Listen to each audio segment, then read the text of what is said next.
Hi friends, welcome to my channel.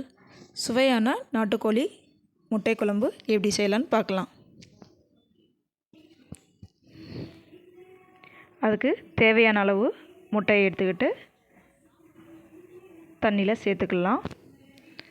கொஞ்சமாக கல் உப்பு சேர்த்துக்கிட்டாச்சுன்னா முட்டை வேகமாக வெந்துடும், உடையாமல் இருக்கும். இப்போது ஒரு மண் பாத்திரத்தில் தேவையான அளவு எண்ணெய், ஒரு பட்டை, ஒரு ஸ்டாரு, 3 கிராம்பு, கொஞ்சமாக சீரகம், கொஞ்சமாக சோம்பு, மிளகு அரை ஸ்பூனு, 2 ஸ்பூன் மல்லி, 5 வரமிளகாய், இது எல்லாத்தையுமே சேர்ந்து நல்லா வதக்கிக்கலாம்.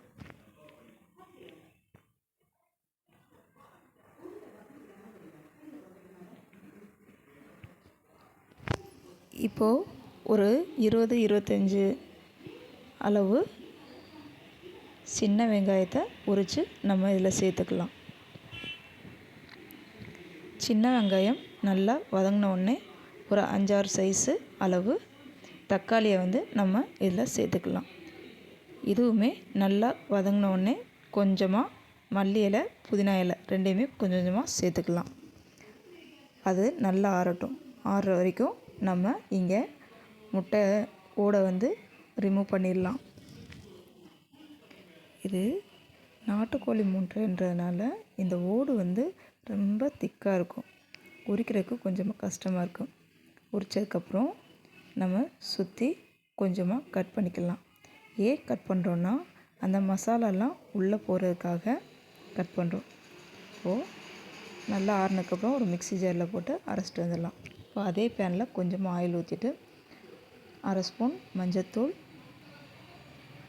அரை ஸ்பூன் கரம் மசாலா, கொஞ்சமாக உப்பு,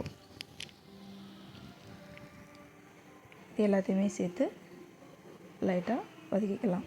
இப்போது நம்ம வேக வச்சுருந்த முட்டையை இதில் சேர்த்து லைட்டாக ஃப்ரை பண்ணிக்கலாம்.